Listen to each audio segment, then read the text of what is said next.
Salam dan bahagia. Assalamualaikum warahmatullahi wabarakatuh.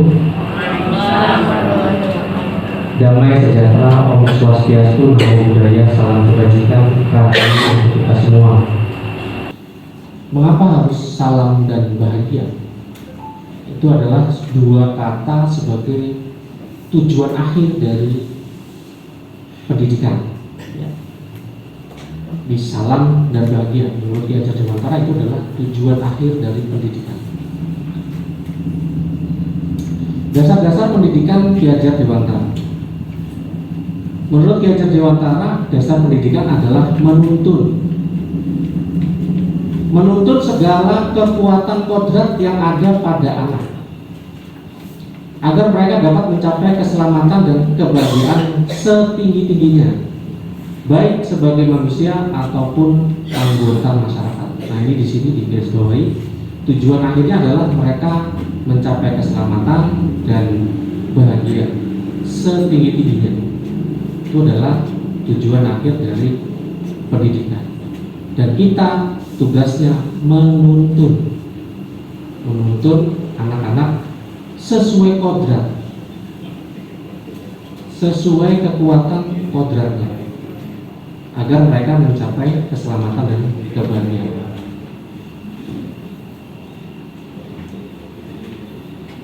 Pendidik itu hanya menuntun tumbuh atau hidupnya kekuatan kodrat yang ada pada anak-anak, akan dapat memperbaiki laku hidup dan tumbuhnya kekuatan kodrat anak. Jadi hanya menuntun gitu. Nah, disinilah yang disebut menuntun. Jadi ada tiga aspek di mana kita disebut menuntun.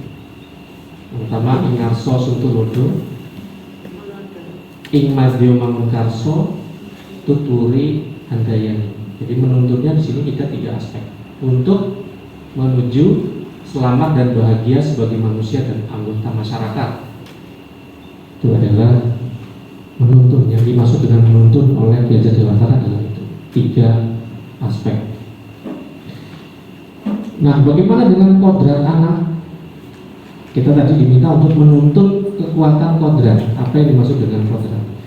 Kodrat anak yaitu kemerdekaan. Manusia merdeka adalah manusia yang hidupnya lahir batin tidak tergantung pada orang lain, tapi bersandar pada kekuatan sendiri. Jadi kodratnya kemerdekaan, kodratnya kekuatan sendiri.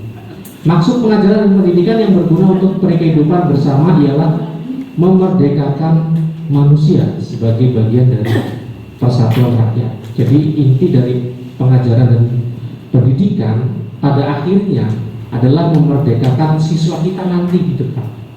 Di masa depan mereka bisa hidup mandiri, merdeka berdasarkan kekuatannya sendiri. Pengaruh pengajaran umumnya memerdekakan manusia atas hidupnya, sedangkan merdekanya itu ada di pendidikan. Jadi merdeka lahir dari pengajaran, merdeka batin itu diperoleh dari pendidikan.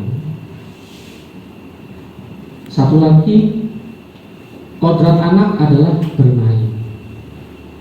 Bermain adalah salah satu kodrat anak. Pikiran, perasaan, kemampuan, tenaga itu semua sudah ada pada diri anak. Permainan menjadi bagian dari pembelajaran di sekolah. Ya. Sesuatu yang menyenangkan bagi siswa, bermain itu salah satu kodratnya. Contohnya di sini ada permainan yang dapat diterapkan di dalam pembelajaran. Ini semua permainan lokal ya, budaya lokal.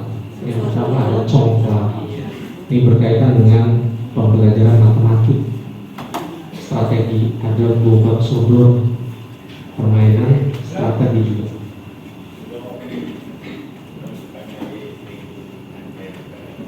Selanjutnya ada pendidikan yang berpihak pada anak. Bebas dari segala ikatan, dengan suci hati mendekati sang anak, bukan untuk meminta hak, melainkan menghamba pada anak.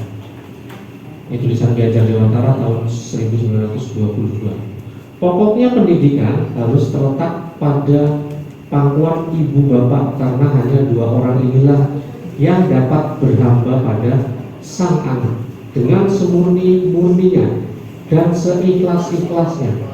Sebab cinta kasihnya kepada anak-anaknya boleh dibilang cinta kasih tak terbatas. Jadi kalau Bapak Ibu guru ingin melihat seperti apa pembelajaran yang berpihak pada anak, berhamba pada anak, lihatlah pada cinta kasih orang tuanya kepada anak sendiri. Ki Hajar Dewantara memiliki pemikiran pendidikan yang berpihak kepada anak ini berasal dari pengalaman pribadinya terhadap anaknya sendiri. Tercetus dari penyesalan yang pernah dirasakan Suwardi ketika menghadapi setumpuk pekerjaan yang belum terselesaikan, sama seperti kita ya. Banyak pekerjaan, terus diganggu anak. Saat itu anaknya bernama Asti. Tidak henti-hentinya dirasakan sebagai suatu hambatan yang mengganggu tugas. Lagi bikin RPP, lagi bikin tulisan, diganggu, nangis. Lalu Ki Hajar Dewantara menyeret Asti keluar tanpa berpikir panjang. Asti dibiarkan menangis di luar rumah. Salju berjatuhan di jendela, tiba-tiba menyadarkan kekalutan pikirannya. Jadi ini terjadi di Belanda. Saat itu lagi dalam pengasingan. Kemudian dia lari sepatnya, lalu dibukanya pintu. Asti sudah tampak biru menggigil kedinginan. Ki Hajar Dewantara menyesal, sangat menyesal, sambil memeluk anaknya yang tersengal-sengal kedinginan, berurai air mata. Terucaplah kata kasih sepenuh hati, kowe bakale tak mulyake selawase. Tuhan mendengar kata umatnya. Apa yang akan terjadi, terjadilah. Asti tidak pernah dapat mengurus dirinya sendiri hingga sekarang. Seluruh keluarga selalu berusaha untuk dapat melayani keperluan. Pengalaman Suwardi menjadi salah satu teori pendidikan dalam perguruan yang dicita-citakan. Ini adalah foto Asti. Nah, pendidikan yang berhamba pada anak adalah pendidikan yang berpihak atau berpusat pada murid. Anak itu bukan tabula rasa. Ini istilah baru ya. Bagi saya tidak baru. Tabula rasa itu artinya kertas kosong. Jadi anak itu bukan sebuah kertas kosong yang bisa digambar sesuai keinginan orang dewasa, sesuai keinginan guru. Jadi dia bukan kertas kosong. Tapi seperti apa maksudnya? Jadi anak itu lahir sudah punya potensi kekuatan kodrat, tapi masih sama-sama. Jadi istilahnya kertas kosong, tapi sudah ada bayang-bayang, ya garis-garis gambarnya, gitu ya, sudah ada sama-sama. Tujuan pendidikan itu menuntut untuk menebalkan garis itu tadi, garis yang sama-sama, agar dapat memperbaiki lakunya menjadi dirinya sendiri, manusia seutuhnya, sesuai potensi dan kodratnya masing. Nah, ternyata di dunia luar gamelan itu sudah menjadi sebuah terapi narapidana di Inggris dan terapi ribuan napi di Inggris. Jadi bagi para narapidana, ketika mereka melakukan olah gamelan itu dapat menjadi terapi, memperbaiki budi pekerti. Ini pelajaran menenun, mungkin sudah jarang ditemukan ya.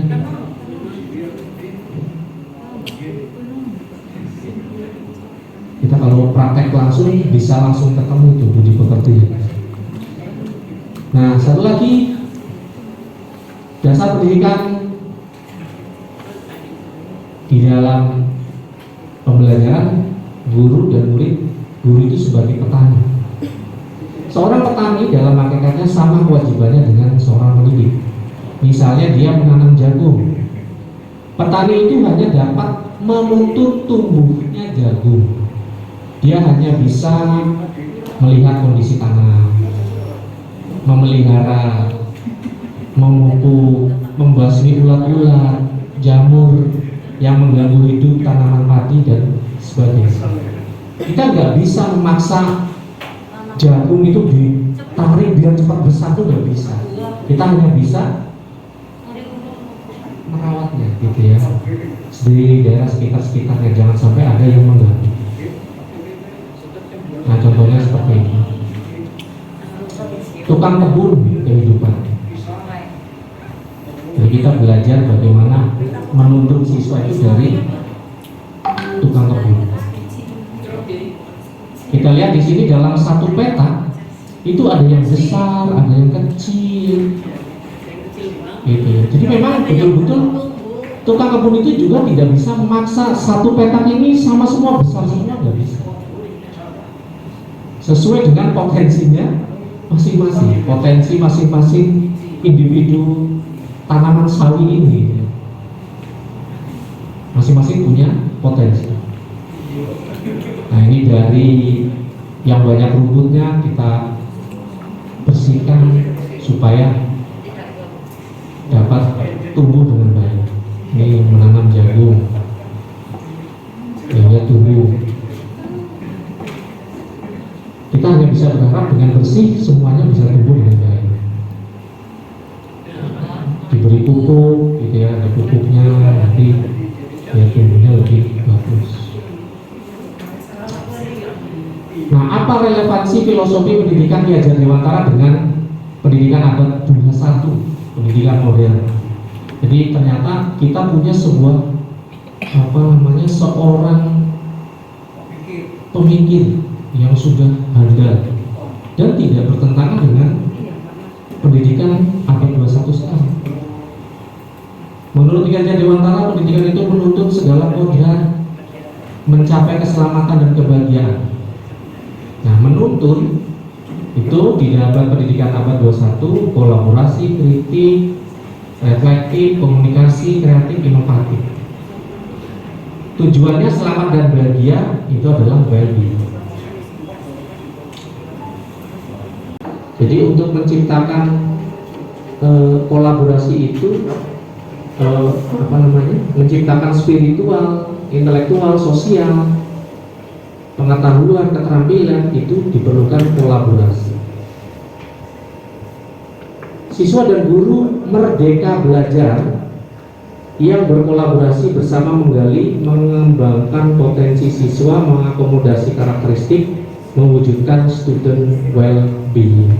Di sini filosofi pendidikan Ki Hajar Dewantara sudah selesai ya.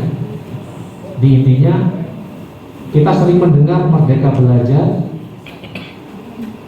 tapi masih kurang pas.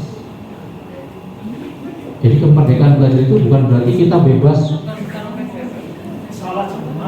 Ya, memang kemarin waktu eksplorasi konsep itu sebetulnya kementerian itu ada kesalahan, ya, kesalahan mau memberikan nama Merdeka Belajar.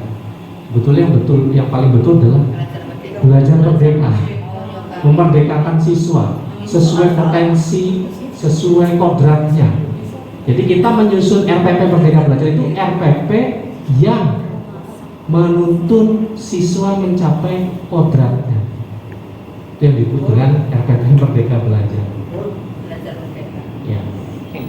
Supaya mereka nanti di masa depan bisa merdeka. Gitu. Bukan berarti kita bebas mau selembar, mau 3 lembar, mau isinya apa, bukan begitu. Tapi tujuannya adalah siswa mencapai kemerdekaan. Nah, itu lebih salah. Jadi merdeka belajar aku orang gawe lah itu. Orang gawe oke. Oke. Sekarang kita masuk ke modul 1.4 budaya positif. Bismillahirrahmanirrahim. Ini materi yang paling banyak, konsepnya paling banyak. Masih berkaitan dengan tujuan pendidikan yang menuntun tadi, budaya positif atau ekosistem positif. Kita ambil contoh perbandingannya adalah hidup tumbuh-tumbuhan dari seorang petani yang menanam padi misalnya. Dia hanya dapat menuntun tumbuhnya padi, memperbaiki kondisi tanah, memelihara tanaman padi, memberi pupuk, membasmi ulat-ulat dan jamur yang mengganggu. Ada 6 materi di dalam budaya positif yang saya sampaikan sekarang. Yang pertama, perubahan paradigma dari stimulus respon menuju teori kontrol. Kemudian kita akan membahas arti disiplin, membahas 3 motivasi perilaku manusia, membahas keyakinan kelas, hukuman dan penghargaan, membahas kebutuhan dasar manusia, posisi kontrol, dan terakhir segitiga restitusi. Nah, perubahan paradigma dari stimulus respon menuju teori kontrol. Kita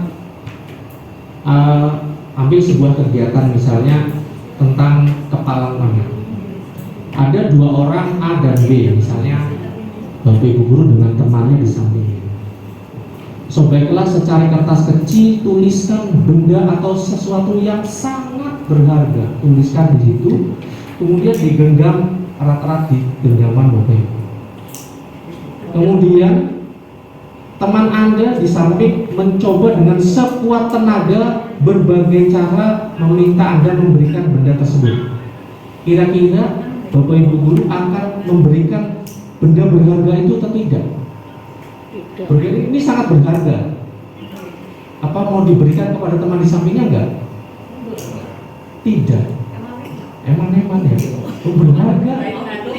Bahkan ini hidup mati loh. Sangat berharga. Maksud mau dikasih ke orang lain gitu. Bahkan saya bersedia mati supaya mempertahankan ini gitu. Karena saking berharga. Kalau mau diberikan berarti tidak berharga dong. Tapi ketika sesuatu yang berharga pasti Bapak Ibu akan bertahan. Oke. Apa sih intinya dari kegiatan ini? Bahwa sebetulnya kita itu tidak bisa mengontrol orang lain. Kita tadi sekuat tenaga dengan rayuan, dengan paksaan sampai gelut supaya genggaman itu bisa terbuka. Tapi ternyata tidak bisa, karena itu sesuatu yang berharga, tidak akan bisa dilepas. Jadi sebetulnya ketika kita ngomong kita bisa mengontrol orang lain, itu adalah sebuah ilusi. Jadi ilusi guru bisa mengontrol murid itu adalah ilusi. Jadi guru bisa mengontrol murid itu ilusi. Ilusi bahwa kritik akan membuat orang merasa bersalah, dapat menguatkan karakter, itu juga ilusi. Kita sebetulnya enggak sepenuhnya bisa menguatkan karakter orang dengan cara mengkritik. Ilusi juga semua penguatan positif, efektif dan bermanfaat. Jadi ketika kita memberikan hebat, itu kan penguatan positif, bagus sekali. Jadi ketika kita memberikan penghargaan seperti itu, menurut kita dapat bermanfaat dan efektif, itu juga sebuah ilusi. Aman-aman. Terakhir, ilusi juga orang dewasa memilih hak untuk memaksa. Jadi bukan berarti kita sebagai guru bisa maksa siswa kita. Jadi kita bisa memaksa itu juga ilusi. Sebetulnya tidak bisa dipaksa-paksa siswa itu. Kita mengatakan bisa, ilusi. Seperti apa ya? Bisakah kita mengontrol seseorang dalam stimulus respon? Kita mencoba mengubah orang berpandangan sama dengan kita. Tapi menurut teori kontrol, kita berusaha memahami pandangan orang lain tentang dunia. Jadi yang ada itu sebetulnya kita memahami pandangan orang lain, bukan mencoba supaya orang lain berpandangan sama dengan kita. Jadi yang benar adalah kita yang berusaha memahami pandangan orang lain. Itu menurut teori kontrol. Perbedaan lagi di stimulus respon, perilaku buruk dilihat sebagai suatu kesalahan. Jadi ketika Bapak Ibu guru melihat siswa melakukan perilaku buruk, berarti anak itu salah. Itu menurut stimulus respon. Tapi menurut teori kontrol tidak. Semua perilaku baik buruk maupun baik buruk maupun benar, itu semua punya tujuan. Jadi ketika siswa bersalah, ketika siswa berperilaku buruk, jangan menganggap itu salah, itu pasti ada tujuannya. Kemudian di stimulus respon lagi, orang lain bisa mengontrol saya. Orang lain bisa mengontrol saya. Tapi di teori kontrol, hanya kita yang bisa mengontrol diri sendiri. Saya nggak bisa dikontrol sama Bu Yan, nggak bisa dikontrol sama Bu Mulya. Hanya saya yang bisa mengontrol diri saya sendiri. Itu ya. Kira-kira menurut Bapak Ibu mana yang benar? Stimulus respon atau teori kontrol? Terakhir, yang berikutnya, saya bisa mengontrol orang lain. Tapi menurut teori kontrol, kita tidak bisa mengontrol orang lain. Terakhir, pemaksaan ada pada saat bujukan gagal. Jadi ketika rayuan gagal, kita harus memaksa. Itu menurut stimulus respon. Tapi menurut teori kontrol, kolaborasi dan kesepakatan, konsensus menciptakan pilihan-pilihan baru. Ya. Oke. Tadi kita berkaitan dengan mengontrol ya. Kaitannya ini dengan biasanya mendisiplinkan orang gitu, supaya orang lain bisa disiplin, supaya siswa kita bisa disiplin. Nah, apa makna disiplin? Berdasarkan bahasa Latin, disiplina artinya belajar. Tapi disiplin diri ini sudah berubah ya.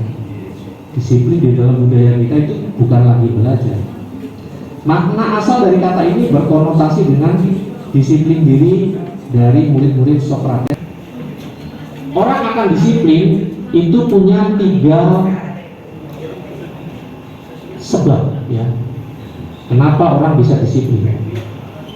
Pertama, motivasi eksternal. Ada 2 motivasi eksternal. Yang pertama, menghindari hukuman.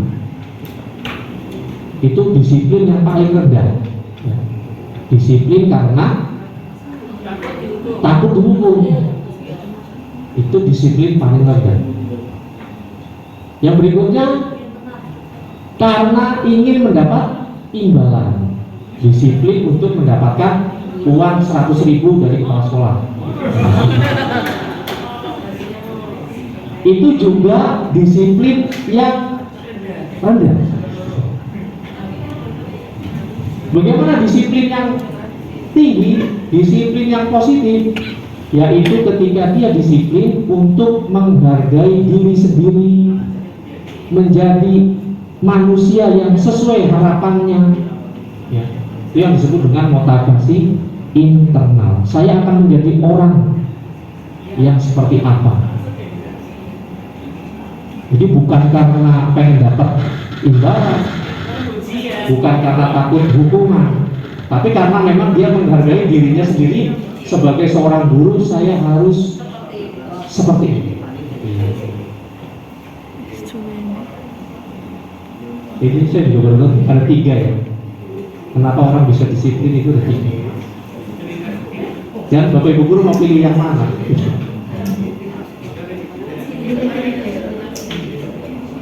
Oke, tadi kita masih tentang disiplin, berkaitan juga dengan tujuan akhir pendidikan, yaitu merdeka. Menurut Ki Hajar Dewantara, merdeka itu tidak terlepas dari perintah, tidak hanya terlepas dari perintah. Jadi tanpa diperintah kita sudah bisa melaksanakan, itu namanya merdeka. Tanpa diperintah, karena hukuman, tanpa karena penghargaan, itu namanya kita merdeka. Tapi juga bisa memerintah diri sendiri, itu namanya merdeka. Ketika kita tidak bisa memerintah diri sendiri, berarti kita belum merdeka. Nah, setelah kita tadi membahas ada 3 sebab orang disiplin, sekarang kita lihat lingkungan kita, ekosistem. Kita punya peraturan kelas. Di kelas kita ada aturan, kesepakatan kelas mungkin, atau kesepakatan kelas sesuai mapelnya masing-masing. Nah, itu sebetulnya disiplin yang paling kecil. Untuk bisa memperluas tingkat disiplin, kita tingkatkan menjadi sebuah keyakinan kelas. Apa itu keyakinan kelas? Jadi misalnya kita punya peraturan masuk tepat waktu. Nah, itu diterjemahkan. Kenapa kita harus tepat waktu? Keyakinan apa yang kita percayai? Kenapa harus tepat waktu? Apa keyakinannya? Apa yang kita yakini?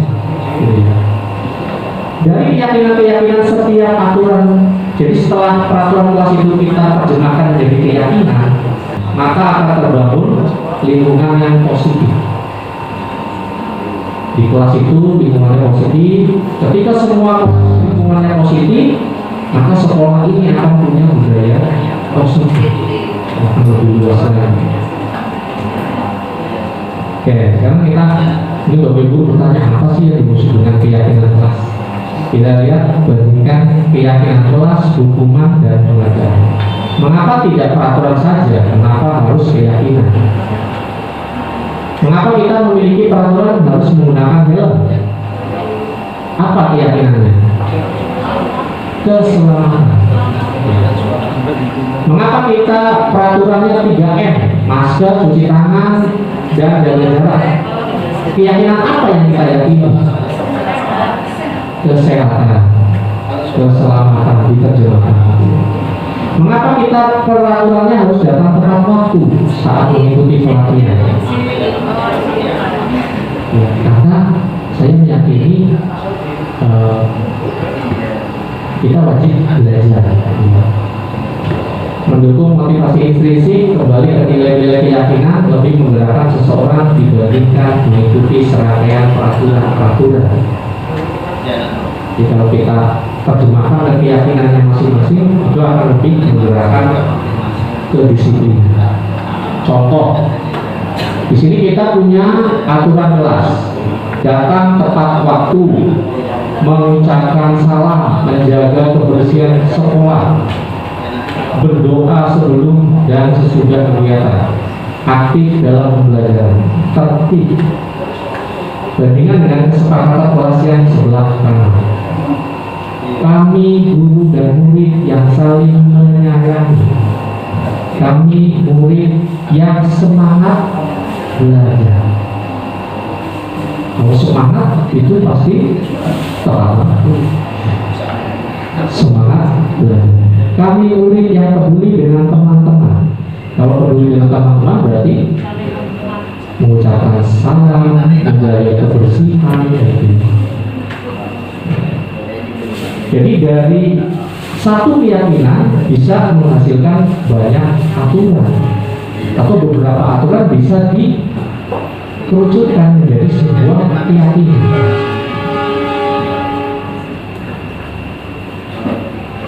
Oke, misalnya kita punya peraturan selalu kembalikan buku ke tempatnya. Ini keyakinannya adalah tanggung jawab.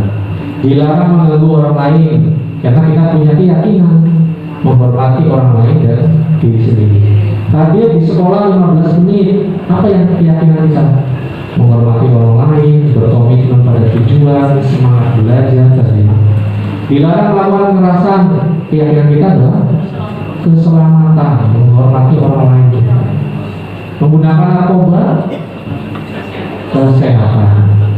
Bergantian menunggu giliran, saya meyakini saya harus menghormati orang lain, saya harus punya kesabaran.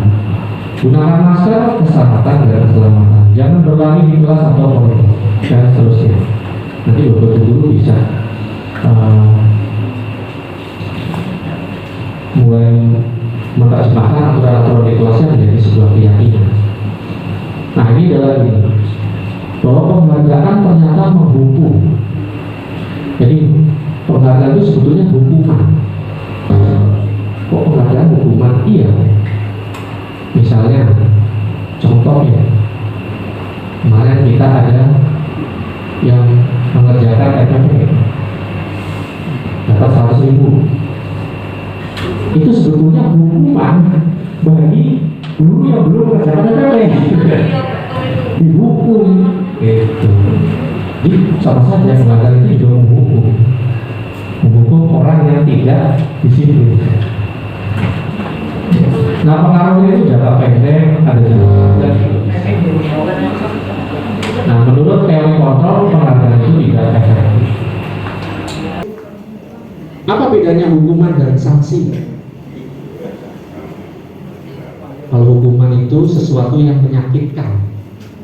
Kalau sanksi, konsekuensi, ya memang itu yang harus terjadi setelah kamu melakukan sesuatu. Itu namanya konsekuensi. Hukuman itu membuat anak sakit, ciri-cirinya ya, anak sakit fisik dan hati dalam jangka waktu yang lama. Kalau sanksi, anak tidak nyaman dalam jangka waktu pendek. Hukuman, anak membenci kedisiplinan.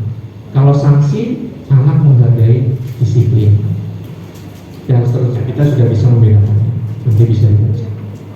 Nah, ini tadi, setiap siswa melakukan perilaku buruk, dia pasti punya tujuan, yaitu tujuan kebutuhan dasar manusia. Ada 5 kebutuhan dasar manusia. Belonging itu apa?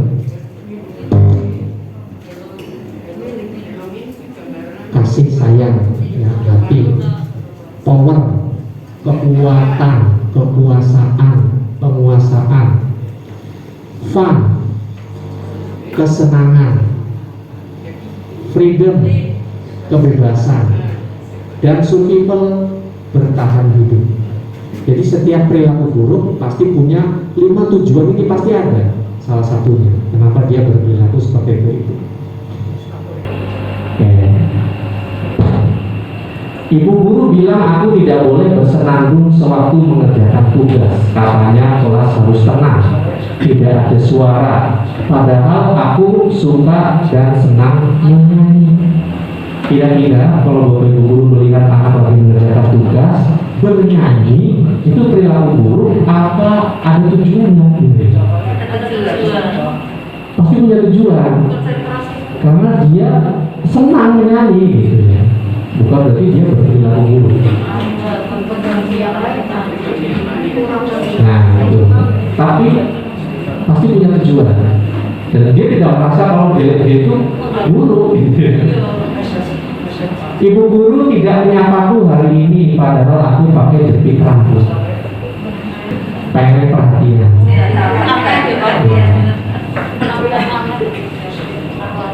Pakai bandana baru, tapi guru kok nggak nyapa, itu cuek amat. Cukuran hanya, gitu. Pengen disapa, pengen diperhatikan. Jadi, ini anak jadi marah gitu ya, marah sama gurunya. Padahal dia cuma pengen diperhatikan. Kecewa dengan gurunya. Aku bosan masa belajar cuma gitu aja dengerin ibu guru. Kebebasan, ya. Saya pengen belajar yang berbeda gitu ya. Masa cuma dengerin. Aku sebel gambarku tidak rapi, malah ibu guru nunjukin ke teman-temanku di depan kelas. Aku marah sama ibu guru karena ibu bener guru. Karena gambarku tidak rapi terus ditunjukin di depan kelas. Marah itu menurut kita perilaku guru, padahal ada tujuannya. Orangnya ya Pak Guru ya.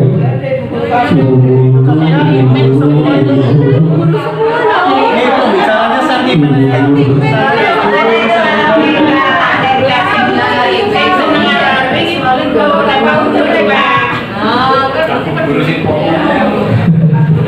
Lima posisi kontrol. Nah, kita belajar lebih mendalam tentang teori kontrol. Ada 5 posisi kontrol. Kita selama ini pasti mengambil satu posisi kontrol ini. Satu, sebagai penghukum. 2, sebagai pembuat orang merasa bersalah. 3, kita berposisi sebagai teman siswa. 4, kita berposisi sebagai pemantau. Yang terakhir, kita berposisi terhadap siswa kita sebagai manajer. Nah, penghukum dan pembuat orang merasa bersalah ini merupakan bentuk disiplin yang memiliki sebab untuk menghindari hukuman. Jadi kadang nanti disiplin yang terbentuk itu karena siswa takut dihukum. Kemudian kalau kita berposisi sebagai teman atau pemantau, ini biasanya disiplinnya adalah karena disebabkan untuk mengharapkan imbalan atau tergantung pada orang lain, kebergantungan. Contoh misalnya guru berbuat menghading, menunjuk-nunjuk, menyakiti, menyindir, itu masuk posisi penghukum. Kemudian kalau membuat orang bersalah, biasanya guru berceramah dan mengatakan seharusnya kamu begini, ibu kecewa dengan kamu, gitu. Ibu lagi, Pak Guru kecewa. Terus kalau kita berposisi sebagai teman, ya biasanya dia membuatkan alasan untuk muridnya. Jadi misalnya murid kita sedang melakukan kesalahan. Kalau kita berposisi sebagai teman, maka kita akan membuat alasan supaya supaya murid kita itu terbebas dari hukuman. Kita akan membuat alasan, membantu siswa kita. Kalau pemantau, dia biasanya mengukur, menghitung-hitung. Nanti kita lihat seperti apa ya. Proses menciptakan kondisi bagi murid untuk memperbaiki kesalahan mereka sehingga mereka bisa kembali kepada kelompok mereka dengan karakter yang lebih kuat. Maksudnya gimana? Saat siswa melakukan kesalahan atau saat siswa berperilaku buruk, ketika kita menghukum, maka pasti siswa yang lain juga akan menghakimi dia. Maka dia akan menjadi orang terkucilkan, gitu ya. Jadi restitusi itu mengambil posisi sebagai manajer, bagaimana supaya siswa yang berperilaku buruk tetap tidak dikucilkan, ya. Bisa tetap bermain bersama teman-temannya di kelas, bahkan dengan karakter yang lebih baik, karakter yang lebih kuat. Ciri-ciri restitusi bukan untuk menebus kesalahan, bukan hanya ya, namun belajar dari kesalahan tujuan. Kemudian restitusi juga memperbaiki hubungan. Kemudian restitusi itu adalah sebuah tawaran, bukan paksa. Restitusi menuntut melihat ke dalam diri. Restitusi mencari kebutuhan dasar yang mendasari tindakan. Restitusi diri adalah cara yang paling baik. Restitusi fokus pada karakter, bukan tindakan. Restitusi fokus pada solusi dan mengembalikan murid yang berbuat salah pada kelompoknya. Nah, restitusi itu punya alur, namanya segitiga restitusi. Mulai dari yang paling bawah, ketika siswa melakukan perilaku buruk, kita langkahnya yang pertama adalah menstabilkan identitas. Kata-katanya adalah setiap orang pasti melakukan kesalahan, kamu bukan satu yang ini, dengan harapan supaya siswa itu kemudian tidak merasa kecil hati, tidak merasa terkucilkan. Artinya semua orang pernah melakukan kesalahan. Setelah kita menstabilkan identitas supaya siswa itu tidak merasa bersalah, kemudian kita tanya, kamu punya alasan apa melakukan perilaku buruk itu? Apakah ada cara yang lebih efektif atau cara yang lebih baik untuk mendapatkan kebutuhan dasar tadi, kebutuhan dasar tadi? Ada nggak cara yang lebih baik supaya kamu tidak mengganggu teman dengan cara bernyanyi sambil mengerjakan tugas? Ada cara lain nggak? Gitu ya. Tapi tanyanya jangan, segitiga restitusi ini jangan ditanyakan di muka umum, ya harus empat mata. Setelah itu, ketika kita sudah mengetahui kebutuhannya, kemudian kita tanyakan keyakinan apa yang telah kita sepakati. Kita harus saling menghormati. Ya, kalau kamu bernyanyi, apakah itu mengganggu? Iya. Nah, kan jadi sadar diri gitu ya.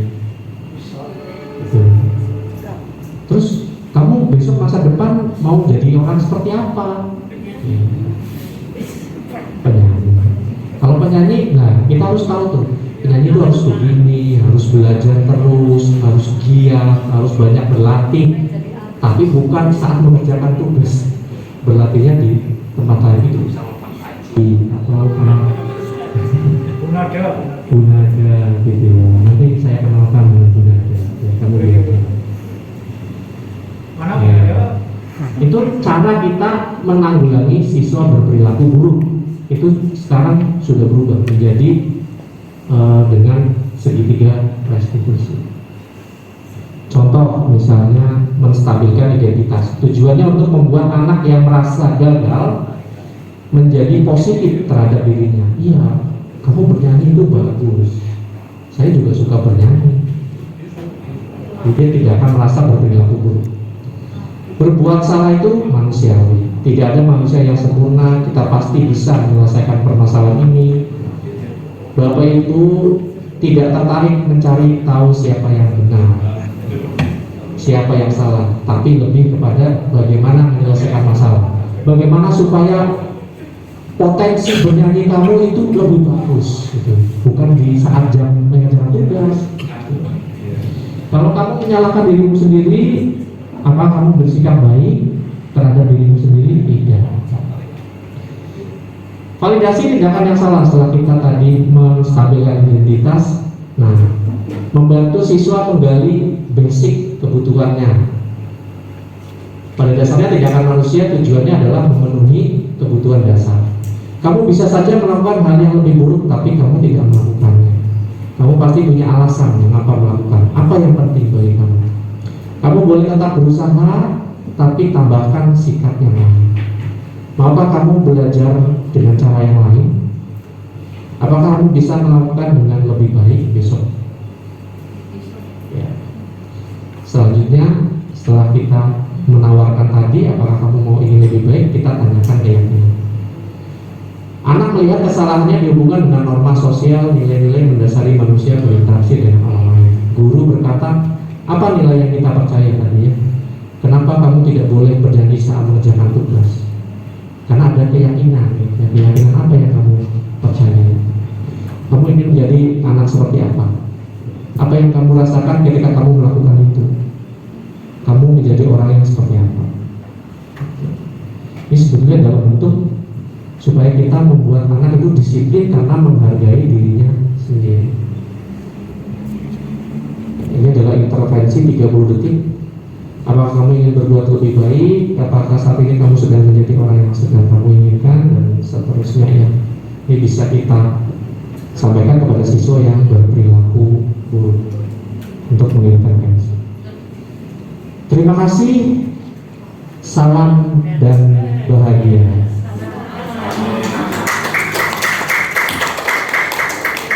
Mudah-mudahan tentang filosofi pendidikan Gajah Dewantara dan budaya positif bisa membuat kita menjadi lebih baik. Sekian ini. Assalamualaikum warahmatullahi wabarakatuh.